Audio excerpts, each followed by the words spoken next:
आंखों का ये मंजर न मिलेगा, भीगी हुई आंखों का ये मंजर न मिलेगा, घर छोड़ के कहीं न जाओ ये घर न मिलेगा। आइए इसी शेर के साथ शुरू करते हैं खबरों का सफर। आप देख रहे हैं खास बात इंडिया, मैं हूं संजय सिन्हा। आप तमाम दर्शकों का बहुत बहुत स्वागत इस न्यूज बुलेटिन में। आइए खबरों के सफर में जो पहला पड़ाव है, पहले पड़ाव पर एक इंफॉर्मेशन आपको दे दें, आपको जानकारी दे दूं कि 1 साल से किसानों का आंदोलन चल रहा है। केंद्र सरकार की तरफ से 3 कृषि कानून बनाए गए, लेकिन इन 3 कृषि कानूनों के खिलाफ संयुक्त किसान मोर्चे की तरफ से लगातार आंदोलन किए जा रहे हैं। अब केंद्र सरकार ने तीनों कृषि कानूनों को वापस लेने की घोषणा कर दी है, तो अब विजय दिवस मनाने का ऐलान किया गया। आज दिल्ली के सिंधु बॉर्डर पर किसानों ने पत्रकारों से बातचीत की। पत्रकारों से बातचीत के क्रम में किसान नेताओं ने कहा कि 11 दिसंबर को हम लोग विजय दिवस का पालन करेंगे, क्योंकि केंद्र सरकार ने तीनों कृषि कानूनों को वापस लेने का ऐलान कर दिया है। लेकिन अभी हमारा आंदोलन खत्म नहीं होगा जब तक ऑफिशियली इन तीनों कृषि कानूनों को खत्म नहीं किया जाएगा। टोल टैक्स में 3 गुना वृद्धि को लेकर लोगों में काफी नाराजगी भी है, लोग परेशान भी हैं। आज हमारे संवाददाता पहुंच गए झारखंड और बंगाल के बॉर्डर एरिया पर, सालानपुर एरिया में पड़ता है ये क्षेत्र। यहाँ एक टोल टैक्स है और इस टोल टैक्स के पास लोगों से बातचीत की। इसे रूपनारायणपुर टोल टैक्स कहते हैं। रूपनारायणपुर टोल टैक्स के समक्ष वाहन चालकों से, यहाँ के लोगों से जानकारी ली, उनका मंतव्य लेना चाहा कि 3% जो वृद्धि कर दी गई है वाहन चालकों पर, ये बोझ लाद दिया गया है, इसके खिलाफ लोग क्या करेंगे और इस बारे में उनका क्या कहना है। हालांकि आपको बता दूं कि स्थानीय लोग यहाँ के जिला परिषद के सदस्य अरमान खान से मिले और अरमान खान ने कहा कि इस संदर्भ में नेशनल हाईवे के जो अधिकारी हैं उनसे बातचीत की जाएगी। लेकिन इसका ऐलान कर दिया गया है कि 3 गुना अधिक जो है वो टोल टैक्स अब लिए जाएंगे। जहां लोग 1 रुपए टोल टैक्स देते थे, अब 3 रुपए देने पड़ेंगे। इसी के हिसाब से अब टोल टैक्स भरना पड़ेगा लोगों को। आइए दिखाते हैं कुछ खास तस्वीरें।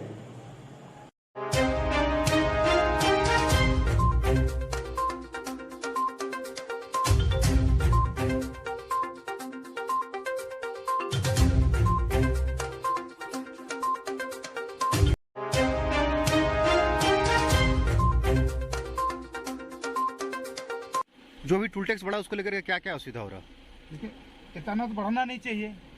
एक बैग बढ़ा जो टोल टैक्स, पहले हम लोग 10 रुपया देते थे, अभी हम लोग 20-30 रुपया दे रहे हैं, यानी कि एक बैग 20 रुपया बढ़ा। दिक्कत का कितना सामना करना पड़ा? दिक्कत तो सामना करना ही पड़ रहा है। ऐसा देखिए, तो रोड का भी कुछ ठीक नहीं है ना, जैसे रोड वैसा टोल टैक्स होना चाहिए। आपका नाम?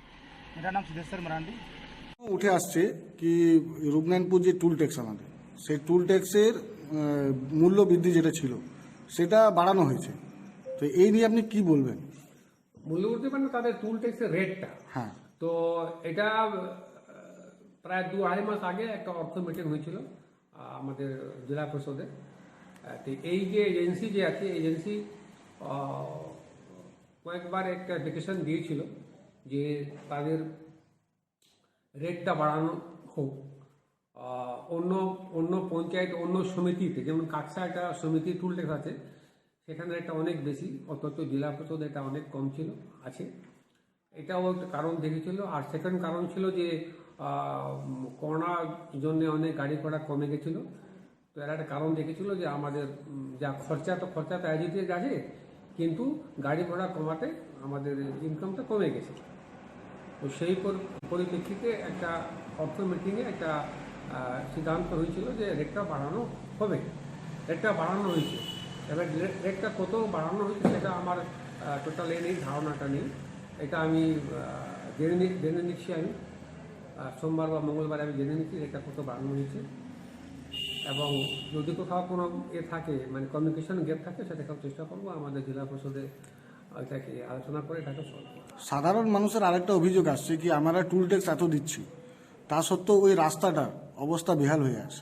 না, এই টুল ট্যাক্সের রাস্তা যেটা আছে আমাদের এমজি ফ্যাক্টরি থেকে নিয়ে আমাদের টুল ট্যাক্স অব্দি, এই রাস্তা মোটামুটি ভালোই ছিল। এই যে বর্ষা হলো, এই বর্ষাতে রাস্তা খুব খারাপ হয়েছে আবার নতুন করে।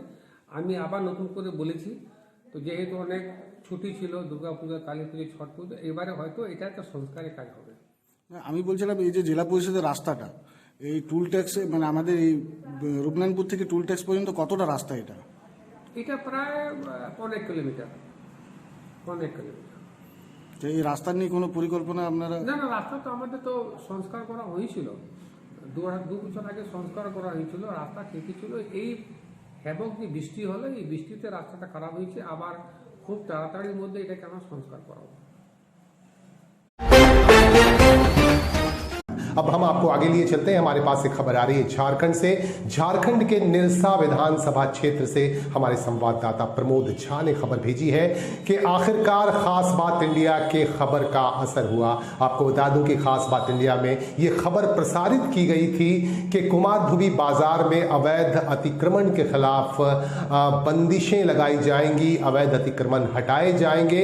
इसे लेकर एक खबर प्रसारित की गई थी। आपको बता दूं कि अंचलाधिकारी ने यहां घूम कर दुकानदारों से बातचीत की थी और उन्हें यह ताकीद की गई थी कि जल्द से जल्द आप अवैध अतिक्रमण को हटा लें, वरना प्रशासन की तरफ से अवैध अतिक्रमण हटा दिए जाएंगे, तोड़ दिए जाएंगे। और इसी के बीच हमारे पास आज खबर आ रही है कि खास बात इंडिया के खबर का असर आखिरकार हुआ और आखिरकार प्रशासन को अपनी जिद पर आनी पड़ी और प्रशासन ने आज पुलिस के साथ मिलकर कुमारधुबी बाजार से तमाम अवैध अतिक्रमण को हटा दिया। हालांकि अभी भी बहुत सारे जगहों पर अतिक्रमण है, इसे लेकर भी प्रशासन काफी मुस्तैद नजर आ रहा है और प्रशासन का यह कहना है कि बहुत जल्द ही उन तमाम अवैध अतिक्रमण को भी हटा दिए जाएंगे। कुछ खास तस्वीरें आपको दिखा रहे हैं। आपको बता दूं कि कुमारधुबी बाजार में पिछले काफी दिनों से अवैध अतिक्रमण चलाया जा रहा है और लोग रास्ते सिमट गए हैं और लोगों ने रास्तों पर तमाम चीजें जो है बना ली हैं, चबूतरे बना लिए हैं, जिसकी वजह से ग्राहकों का चलना तक काफी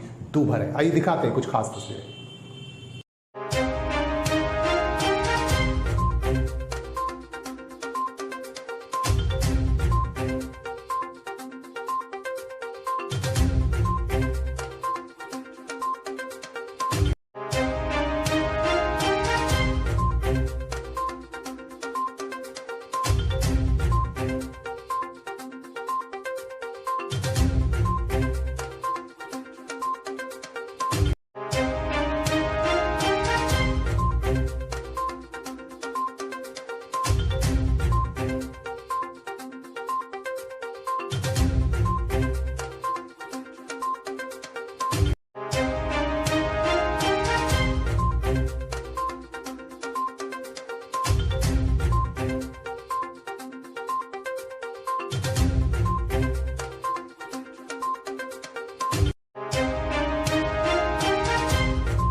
भारत में तीनों सेना के प्रमुख सीडीएस विपिन रावत का निधन हो गया एक विमान दुर्घटना में और उनकी पत्नी भी साथ थी, उनका भी निधन हो गया और 11 जवान भी थे।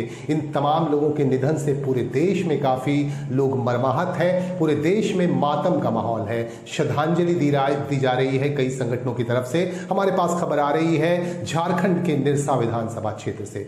झारखंड के निरसा में भारत स्वाभिमान की तरफ से श्रद्धांजलि दी गई, साथ में पतंजलि नामक संस्था भी थी, भारत स्वाभिमान ट्रस्ट और पतंजलि की तरफ से विपिन रावत को भावपूर्ण तरीके से श्रद्धांजलि दी गई। इस मौके पर हमारे संवाददाता ने भारत स्वाभिमान के जिला संयोजक मंजीत सिंह से खास तौर से जानकारी ली। कल देश ने एक महान योद्धा विपिन रावत जैसे एक महान योद्धा को खो दिया, साथ ही कई लोग उनके साथ वीर गति को प्राप्त हुए। उनको लेकर आज श्रद्धांजलि सभा का आयोजन आपके द्वारा आपके नेतृत्व में किया गया। क्या कुछ कहेंगे इस घटना के बारे में? नहीं, ये घटना बड़ा ही दुखदायी है और पूरे देशवासियों को झकझोर कर रख दिया है। जिस तरह से सेना प्रमुख विपिन रावत जी रणनीतिकार, बहुत ज़्यादा सेना को मनोबल को बढ़ा के रख रहे थे, हमारे बीच से चले जाना, उनके साथ और 13 जवान चले जाने तो बहुत ही दुखदायी है। इस दुख की घड़ी में हम लोग भगवान से प्रार्थना करने के लिए एक श्रद्धांजलि सभा भारत स्वाभिमान न्यास और पतंजलि के द्वारा यहाँ पर निरसा गुरुद्वारा प्रांगण में किए हैं और भगवान से प्रार्थना कर रहे हैं कि वो जहाँ भी रहे भगवान अपने पास रखे और देशवासियों को इस दुख की घड़ी में हिम्मत दे कि हम लोग ये दुख सहन कर सकें और बहुत दुख की घड़ी है इसमें, और बहुत ज़्यादा कुछ कहने का नहीं है। बहुत बहुत श्रद्धांजलि उनको। ऐतिहासिक शहर रानीगंज को एक बार फिर से अनुमंडल का दर्जा दिलाए जाने को लेकर लोगों की मांग परवान चढ़ती जा रही है। आपको बता दूं कि रानीगंज सिटीजन्स फोरम की तरफ से एक अभियान लगातार चलाया जा रहा है। आज इसी के तहत रानीगंज सिटीजन्स फोरम की तरफ से आसनसोल के डीएम कार्यालय के समक्ष एक दिवसीय धरना किया गया। धरना यहां किया गया और धरने में रानीगंज शहर की तमाम हस्तियां मौजूद थीं और कई संस्थाओं ने अपना इसमें समर्थन दिया। इन तमाम संस्थाओं की मदद से आज एक दिवसीय धरना किया गया और यहां डीएम को एक ज्ञापन भी सौंपा गया और फिर से मांग की गई कि रानीगंज शहर को एक बार फिर से सब डिवीजन का दर्जा मिलना चाहिए, अनुमंडल का दर्जा मिलना चाहिए। आपको जानकारी दे दूं कि रानीगंज बहुत पहले अनुमंडल के तौर पर स्थापित था, अनुमंडल का दर्जा दिया जा चुका था, लेकिन बाद में रानीगंज को इससे हटा दिया गया, इस अधिकार से वंचित कर दिया गया और इस अधिकार को एक बार फिर से देने की मांग ने जोर पकड़ ली है। कुछ खास तस्वीरें आपको दिखा रहे हैं कि आसनसोल के रानीगंज सिटीजन्स फोरम के सदस्यों ने और दूसरे संस्था के सदस्यों ने किस तरह से यहाँ एक दिवसीय धरना किया और इस संदर्भ में हमारे संवाददाता ने रानीगंज के कुछ विशिष्ट लोगों से बातचीत भी की। রানীগঞ্জ কি আপনারা চাইছেন হ্যাঁ, কারণ কি না, রানীগঞ্জ একটি হেরিটেজ টাউন এবং সেটা দীর্ঘদিন ধরে অবহেলিত পড়ে আছে, যেটার জন্য আমরা সকলে টাইম টু টাইম মিট করি এবং এটা অনেক দূর পর্যন্ত যাতে কানে সকলের কাছে খবর যায় সে নিয়ে আন্দোলনও দীর্ঘদিন থেকে করা হচ্ছে, কিন্তু সেইভাবে এখনও পর্যন্ত আমরা কোনো মানে সাপোর্ট পাইনি। तो আমরা চাই রানীগঞ্জের ফেরত যে সম্মান, যে that we will think later on.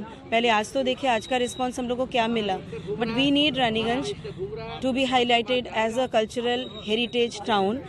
तो that could be possible only if we get our demand fulfilled, that is subdivision होना ही है, हम लोग को मांग ये मैंने देना ही है। शाश्वती चैटर्जी, मैं गंधर्व कला संगम की मैनेजिंग ट्रस्टी हूँ और सिटीजन्स फोरम से भी मैं जुड़ी हुई हूँ। उन लोग के बुलावा में आज आई हूँ, हमारे संस्था से भी कुछ आए हैं। रानीगंज सिटीजन फोरम की तरफ से आज रानीगंज के लगभग सारी जो एनजीओ हैं, संस्थाएं हैं, क्लब हैं, उस सब के प्रतिनिधि, प्रेसिडेंट, सेक्रेटरी सब मौजूद हैं। हम लोगों की आज एक ही मांग है, रानीगंज को सब डिवीज़न शहर बनाना, महकमा शहर बनाना। जो 1847 से 1906 तक था, हमारा ये अधिकार छीन लिया गया था। हम ये चाहते हैं वापस वो मर्यादा रानीगंज शहर को मिले। इसके बहुत से कारण हैं। सवाल ये है कि रानीगंज में ही सबसे पहले और ट्रेन चली है भारतवर्ष में, एक्चुअली वो कलकत्ता से रानीगंज। 1876 की म्यूनिसिपैलिटी है यहाँ पर। ये बंगाल में सबसे पुराने शहरों में से एक माना जाता है ये आपका रानीगंज। उसके बाद 1847 से मैंने बताया 1906 तक ये सब डिवीज़न था। तो हम तो कोई नई चीज़ नहीं मांग रहे हैं। ये कह रहे हमारी जो आपने चीज़ छीन ली थी वो हमें वापस दे दीजिए। बच्चे से कोई छीन लेता है कोई तो रोने लग जाता है, उसको वो सामान खिलौना उसका वापस दे दिया जाता है। तो ये हमारी भी जो मांग है यही है कि हमसे जो छीन लिया आपने वो हमको वापस दे दीजिए। हमारे president professor doctor Ramdulal Bose, highly qualified man, Bardhaman university के हेड ऑफ द डिपार्टमेंट थे बंगाली के। दूसरी बात ये है कि वो जो बंगो साहित्य सम्मेलन, उसके विश्व स्तरीय नेता हैं ये। हमारे जो वर्किंग प्रेसिडेंट है वो रानीगंज म्यूनिसिपैलिटी के पास्ट चेयरमैन हैं श्री गौतम घटक साहब। हमारे जो सेक्रेटरी हैं सरदार रविंदर सिंह। तो कहने का मतलब ये है कि सारी जात के लोग मिल करके आज आप यहाँ पर मौजूदगी देख लीजिए, जितनी संस्थाएं सबके सेक्रेटरी प्रेसिडेंट यहाँ मौजूद है। मतलब क्यों मांग कर रहे हैं कि यही तो बताया मैंने कि ऐतिह्यवाही शहर है, ये सबसे पुराना शहर है, ये डिजर्व करता है। हमारा था पहले, वो छीन लिया गया, वो वापस दे दीजिए, यही मांग है हमारी। और जब तक नहीं देंगे तब तक हम ये आंदोलन जारी रखेंगे। आपका नाम? राजेंद्र प्रसाद खेतान। सीएम का कहना है कि हमारे पास ऑफिसर की कमी है, तो इसलिए ये इससे हमको मतलब नहीं है। हमको इससे मतलब नहीं, आपके पास क्या कमी है, आपके पास क्या बोलगत है। ये बिना ये डिमांड की आपका शहर, अब ये तो वो मैडम जाने, हम इस पर इस चर्चा में नहीं जाएंगे कि उनके पास अफसरों की कमी है। अफसर डिप्यूट नहीं हो सकते हैं। अब अफसर तो 6 महीने में हो जाएंगे, वो हमको 6 महीने बाद दे दे। 6 महीने में नए अफसर ले, और हम इस तरफ में उनका क्या कहना उससे हमको कोई मतलब नहीं है। हम अपनी मांग बुलंद करेंगे और उसके बाद में उनका जो सोच है वो अपनी। यूथ फेडरेशन ऑफ इंडिया की तरफ से 2 दिवसीय सभा का आयोजन किया जाएगा। इस बात की जानकारी दी आसनसोल के प्रख्यात यूनियन नेता, एटक नेता और आसनसोल से राज्यसभा के पूर्व सांसद आरसी सिंह ने। उन्होंने पत्रकारों को बताया कि 2 दिनों की सभा की जाएगी और इस सभा के दौरान संगठन से जुड़े मुद्दों पर खास तौर से चर्चा की जाएगी। आइए हम आपको दिखाते हैं।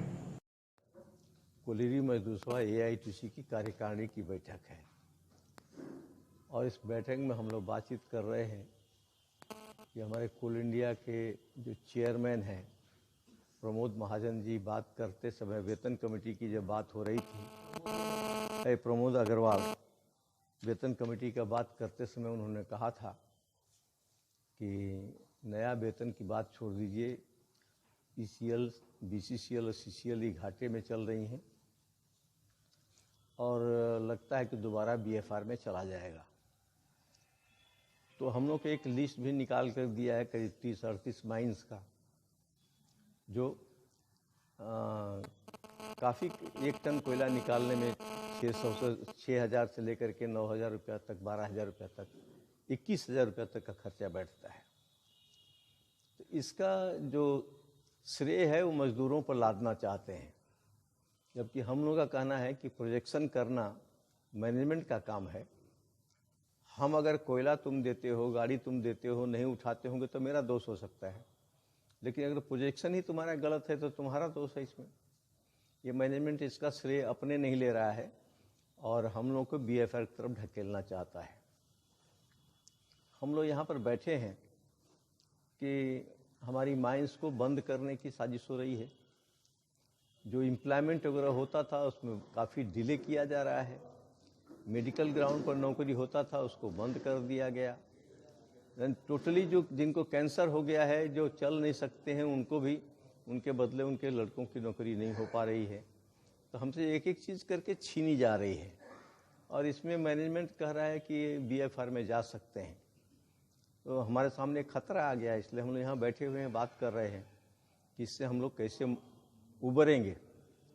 तो हम लोग सब यूनियन मिल करके 3 दिन भूख हड़ताल का नोटिस दिए थे, लेकिन फिर मैनेजमेंट ने कहा कि हम बात करना चाहते हैं और भूख हड़ताल मत करिए। उस पीरियड में मैं दिल्ली गया हुआ था, तो साथियों से बातचीत करके साथी लोगों ने डेट को डिफ़र कर दिया।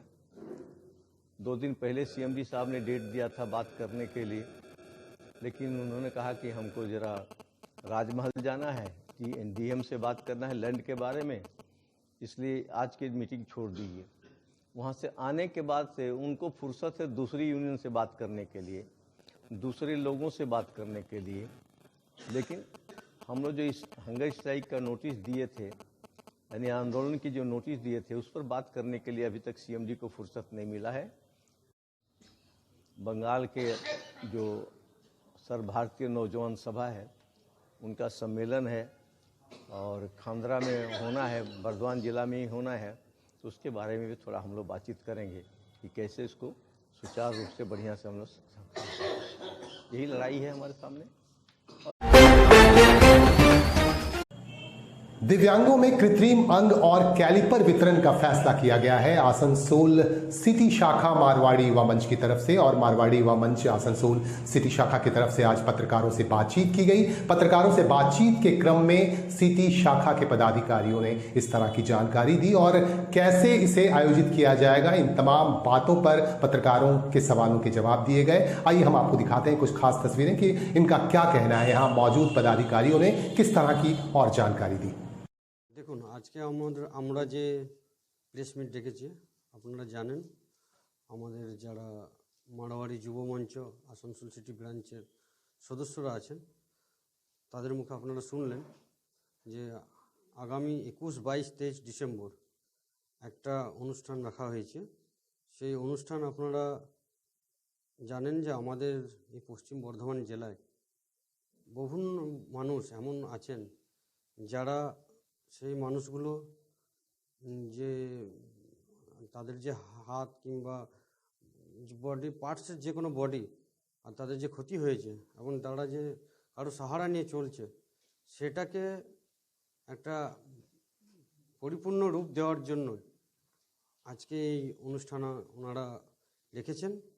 তো আমাদের আসানসোল মিউনিসিপ্যাল কর্পোরেশন তাদেরকে ধন্যবাদ এবং সাধুবাদ জানায়। তারা যখনই আমাদের চেয়ারপারসন অমরনাথ চ্যাটার্জির কাছে প্রস্তাব নিয়ে এসেছিলেন যে আমরা এরকম একটা অনুষ্ঠান করতে চাই, তখনই আমাদের চেয়ারপারসন তার সহমত পোষণ করেছিলেন এবং তিনি সর্বসম্মতিক্রমে সব রকমভাবে সাহায্যের আশ্বাস দিয়েছিলেন এবং এটা যৌথ উদ্যোগেই এই অনুষ্ঠানটা আয়োজিত হচ্ছে। আপনারা এই অনুষ্ঠানটা দেখতে পাবেন আসানসোল মিউনিসিপ্যাল পার্ক রাহালেন মোড়ে আমাদের এই অনুষ্ঠানটা হবে এবং আমাদের অলরেডি বিভিন্ন ডকুমেন্টস এবং ফটো এবং কিছু নাম আমরা এন্ট্রি করছি। আমাদের নাম এন্ট্রি বোধ 12 তারিখ পর্যন্ত চলবে এবং এখনও আপনাদের মাধ্যমে আমরা জানাতে চাই, যাদের এখনও পর্যন্ত খবর পৌঁছায়নি যেসব এলাকায়, আপনাদের মাধ্যমে তাদের কাছে আমরা জানাতে চাই, বিভিন্ন সমাজসেবামূলক সংগঠনকে আমরা জানাতে চাই যে, এবং যারা এই সংগঠনের সঙ্গে বিভিন্নভাবে জড়িত তাদেরকেও আমরা জানাতে চাই যে আগামী 12 ডিসেম্বরের মধ্যে আমাদের এখানে যারা প্রতিনিধিরা আছেন, আমাদের লিফলেট আপনাদেরকে আমরা দিয়ে দেবো এক্ষুনি। আমাদের লিফলেট যে কন্ট্যাক্ট নাম্বারগুলো আছে সেই হোয়াটসঅ্যাপ নাম্বারগুলো আপনাদের শুধু ফটো, 1 কপি ফটো সঙ্গে আধার কার্ড আর একটা কন্ট্যাক্ট নাম্বার আপনারা পাঠিয়ে দিলে সঙ্গে সঙ্গে সেটি রেজিস্টার করে ডাকা হবে এবং যারা আমাদের এই আর্টিফিশিয়াল লিম্বস এবং ক্যালিপার যারা তৈরি করেন তাদের সঙ্গে আমরা একদিন সময় নিয়ে তার যন্ত্রাংশ তৈরি করার কাজ আমরা করতে পারবো। তো এটাই আমাদের উদ্যোগ। তো আমরা আসানসোল মিউনিসিপ্যাল কর্পোরেশন খুব মানে গর্বিত মাড়োয়ারি যুব মঞ্চের এই উদ্যোগটাকে। আমরা এই কারণেই এই অনুষ্ঠানটাকে আমরা স্বাগত জানিয়েছি, কেন এরকম গরিব দুঃখী মানুষ আমরা পশ্চিম বর্ধমান জেলায় দেখেছি যারা হয়তো তাদের অনেকেরই ক্ষমতা নেই এসব জিনিসপত্র তৈরি করার, কিংবা তাদের দেখারও কেউ নেই। আজকে মাড়োয়ারি যুব মঞ্চ যারা প্রতিনিধি আছেন তারা একটা সৎ এবং নিঃস্বার্থভাবে যে উদ্যোগ নিয়েছেন তাকে অবশ্যই আমাদের সাধুবাদ জানানো উচিত এবং তাদের এই ক্ষুদ্র প্রচেষ্টাকে আগামী দিনে আরও যদি কিছু প্রয়োজন কর্পোরেশনের কাছে মনে করেন আমরা সবসময় আছি এবং আপনাদের মাধ্যমে আজকে প্রেস মিটটা আমরা এই কারণে করা, আর আপনাদের মাধ্যমে জনসাধারণের কাছে পৌঁছানোর জন্য একটা আমরা विशेष वार्ता আমরা তাদের কাছে দিতে চাই। पश्चिम बंगाल सिक्किम प्रांत मारवाड़ी युवा मंच के मंडल उपाध्यक्ष और गृह शाखा मेरी आसनसोल सिटी शाखा। यूँ तो मारवाड़ी युवा मंच हम लोग निरंतर आसनसोल सिटी शाखा अनेक सेवामूलक कार्य कर रहे हैं। ब्लड डोनेशन कैंप हो, रोज़ाना गरीबों को खाना खिलाना हो, कोविड के टाइम में सभी को घर घर राशन पहुँचाना, पानी की ठंडे पानी की मशीन जगह जगह लगाना इत्यादि ऐसी सेवामूलक कार्य हम लोग करते आ रहे हैं। हमारा राष्ट्र प्रकल्प बहुत बड़ा राष्ट्र प्रकल्प है जो कि आसनसोल शहर में बहुत सालों पहले हुआ था।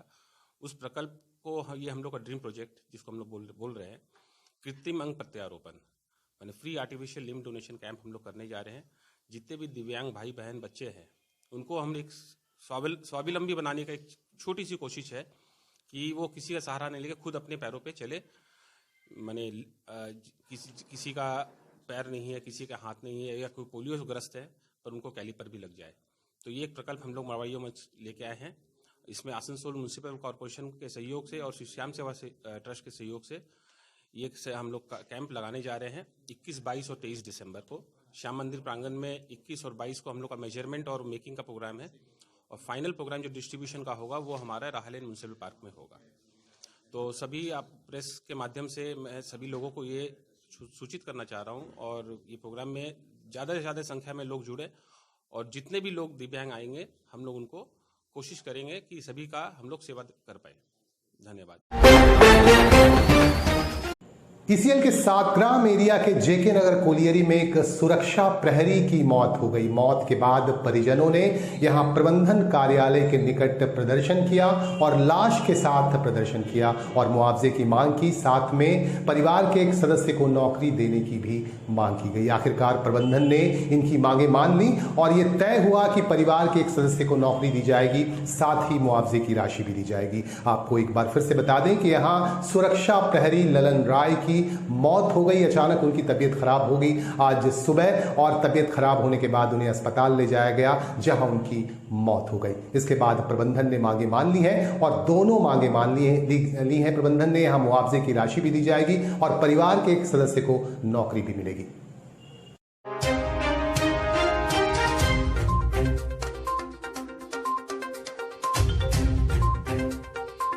कि ड्यूटी आवर्स में उनकी डेथ हुई, इस पर आपका क्या कहना है सर? ड्यूटी पे उनको का नाम है कि ड्यूटी आवर्स में इनकी मौत हुई है लक्ष्मण जी की, तो उनका तुरंत ड्यूटी होना चाहिए। तो क्या इसमें प्रॉब्लम आ रही है, क्यों यहाँ पर हंगामा कर रहे हैं?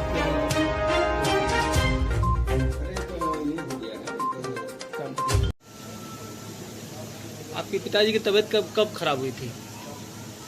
तबीयत तो खराब हुआ था ड्यूटी में ही। कब? 6 तारीख को 6 तारीख को वही 2-2:30 बजे के बीच में। तो मैंने यहाँ से ड्यूटी आवर्स में वो थे? हाँ, ड्यूटी आवर्स। कितने बजे घर पहुँचे थे? वही 2-2:30 बजे तक। तो घर गए तो क्या बोले वो? बोले कि तबीयत मेरा सही नहीं है। ड्यूटी उनका कब से कब था? 8 से 4। तो घर में जाके वो क्या बोले? बोले कि मेरा तबीयत सही नहीं लग रहा है, और उसके बाद बोलते बोलते उनका मतलब कि हालत ज़्यादा बिगड़ गया। तो उसके बाद क्या किया आप लोग? तो हम लोग डायरेक्ट उनको हॉस्पिटल लेके गए। कहाँ पर? कल्ला हॉस्पिटल। तो कहाँ से, मैंने यहाँ से आप खबर दिए होंगे यहाँ पर हॉस्पिटल? आपका कुल्लेरी का एम्बुलेंस था ना, अपना गाड़ी से ले गए आप लोग? मैं अपना ही गाड़ी था। एसीएल की गाड़ी था ना? एसीएल वाला ही गाड़ी से वहाँ। तो अभी इन लोगों का नाम है, मैनेजमेंट का क्या नाम है? एजेंट साहब कह रहे हैं कि वो खाना खाने घर गए थे, उनका यहाँ तबीयत ठीक, मैंने उनका यहाँ तबीयत यहाँ खराब नहीं था, घर में जाकर खराब हुआ।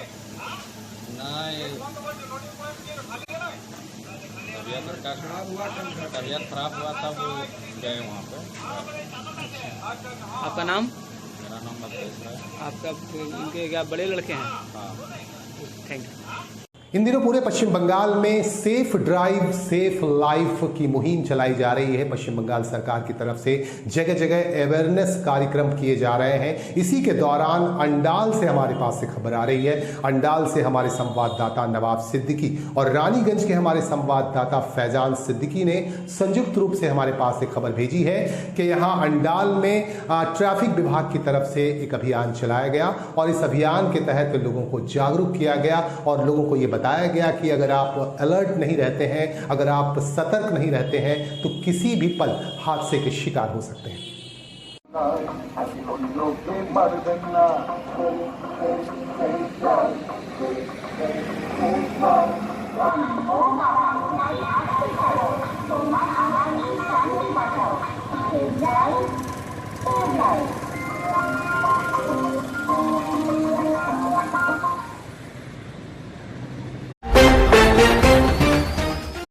झारखंड के दुमका में खास बात इंडिया के प्रतिनिधियों के साथ कॉलेज मैनेजमेंट की एक आज महत्वपूर्ण बैठक हुई और इस बैठक में खास बात इंडिया की तरफ से खास तौर से मौजूद थे तनवीर हुसैन और सुशील चौधरी। आपको बता दूं कि कई पक्षों पर बातचीत की गई और इस बातचीत के दौरान बुद्धिजीवी वर्ग के लोग मौजूद थे और कॉलेज के तमाम लोग मौजूद थे, प्रबंधन से जुड़े लोग और शिक्षण से जुड़े लोग खास तौर से मौजूद थे। कुछ खास दृश्य दिखा रहे हैं आपको। अभी मैं एएन कॉलेज दुमका में बैठा हूँ और यहाँ पे हमारे दोस्त प्रोफेसर सुशील चौधरी साहब भी हैं और प्रमोद झा गणमान्य व्यक्ति भी हैं। तो मैं इस्लाम भाई से कुछ बातें करूँगा। उनको शायरी का भी शौक़ है, पढ़ाने का भी शौक़ है और गाने का भी शौक़ है। तो जब मैं आ ही गया हूँ तो ज़रा मैं इनसे रूबरू हो लेता हूँ। हाँ जनाब, आप ये बताएं। सलाम वालेकुम। मेरा नाम तनवीर हुसैन है, खास बात इंडिया के जर्नलिस्ट हैं। मैं ये पूछूंगा, आपकी बड़ी गायबाना आपका तारुफ सुशील चौधरी साहब ने हमें बताया कि आप कुछ कहते हैं तो आप कुछ सुनाइए और मेरी आवाज़ होगी, आप बताएं। मतलब ये है कि हम लोग 89 के अपॉइंटी 89 में आपको अपॉइंट किया गया एक कॉलेज गुड्डा में, नहीं दुमका दुमका में। इससे पहले 88 के भी अपॉइंटी लोग। तो कहने का मतलब कि अब हम लोग जो है रिटायरमेंट के करीब पहुंचने वाले हैं, 4 साल 5 साल यही वक्त है बचा हुआ। तो जब इस कॉलेज में आए तो बहुत हम लोगों की उम्मीद थी, बहुत कुछ भरोसा था कि अब जो है आए दिन जो है कॉलेज का बेहतर होगा, सब कुछ होगा। एफिलिएटेड कॉलेज है तो ये कॉलेज जो है